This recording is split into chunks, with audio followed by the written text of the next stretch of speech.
Welcome to the radio of Colombia. This is the Superestación 88.9 for the whole nation in Colombia. They're listening to you.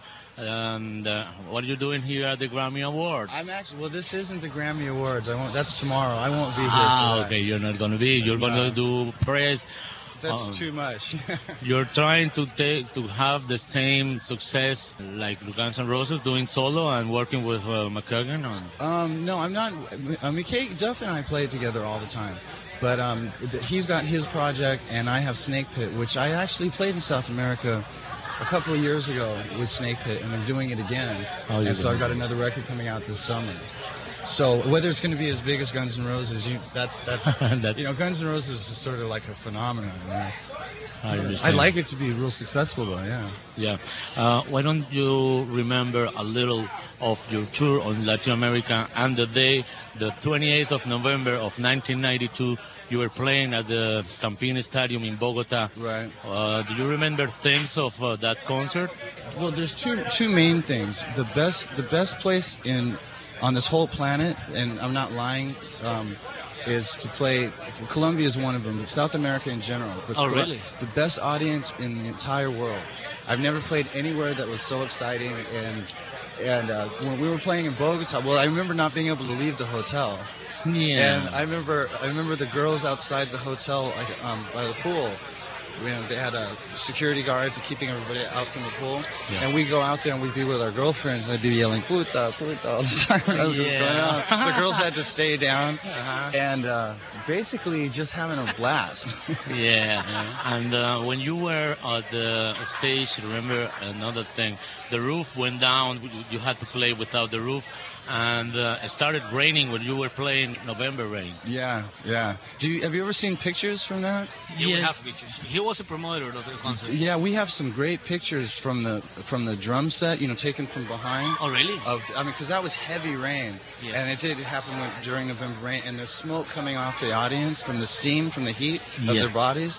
It was amazing pictures. Yeah. Nice. I remember all that real well. He was promoter of that concert. You were. I was one of the promoters with other two people, and we had a little problems with the things that the plane didn't came from Caracas and all that. The police in the hotel. Yeah. I had the pinball machine in the room, and the cops are at the door, and I'm like, "Come on in." I was just wearing a towel. That's all I was wearing. I was like, "Go ahead, check my stuff. I don't have anything." Yeah. Believe me, it's very important for our audience to have Slash with our microphones. I remember maybe it was 1995 when you played with Michael Jackson. Mm-hmm. Was it Grammy maybe or American Music Awards? I think, let me see. I'm not sure if it was the Grammys. It was one of the two. Okay. I know the MTV too. I'm not sure. Oh, maybe it was MTV. Yeah. And you started to play the guitar and never stopped that. What do you remember about it? Why did you do it? Oh, whoa. That's Michael staged that. So he meant for that to happen. He didn't really tell me that he was going to do that. He just said, just keep playing, keep playing. And then he went about doing his thing. And he came up at rehearsal. His security guard came up behind me and touched me on the shoulder to sort of like, this is when Michael's going to come up. And I didn't know he was coming. I hit him with my guitar. So he said, no, this is where Michael's going to come. He's going to try to push you to get you to stop. It was a show. Yeah, it was Michael's own little thing. I had nothing to do with me. Yeah, it was a show. He just told me, just keep playing as long as you want. So, I thought you were in your stuff and just playing the guitar. Well, I was, but at rehearsal, he had the security come up behind me and pretend like he was Michael. So I hit the security guard. It was a sound check at practice. So his security guard told me, Michael's going to come up behind you. Just keep playing. And Michael said, at the end, just keep playing. And you'll know what to do. And I was like standing there, so I just kept playing, and then finally I figured out what was going on. That was really cool. Michael wanted that real crazy Slash thing. Yeah, I was like, okay. And it was.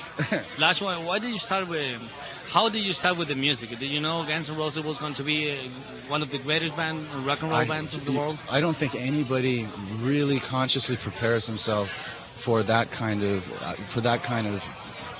success.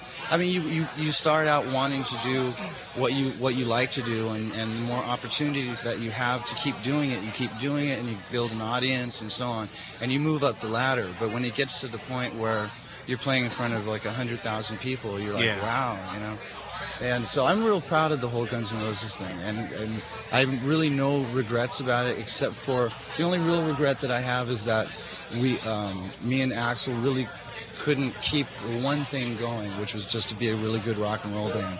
He sort of wanted to take it somewhere else, and there finally came a point when I was just like, I can't go with you on this one, and consequently we all left. Yeah. You know? Yeah. How about the new music that you're doing? This new single, this new album that you're. Tell us about that.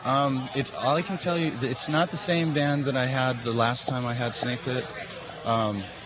It's a killer rock band. All the guys are great. The singer's amazing. So I'm really excited because it's the closest thing to like what I've always wanted to do since Guns even started. That I've ever, it's the first time I've had another band of my own that I feel really comfortable and happy doing it. Yeah. Okay. What can you say about the song you made with Marta Sanchez, the Spanish singer? Marta Sanchez. I wrote an instrumental for a movie on a soundtrack, and then I had a different version which was electric. And Nile Rodgers, you know who Nile Rodgers is, right? Yeah. Producer.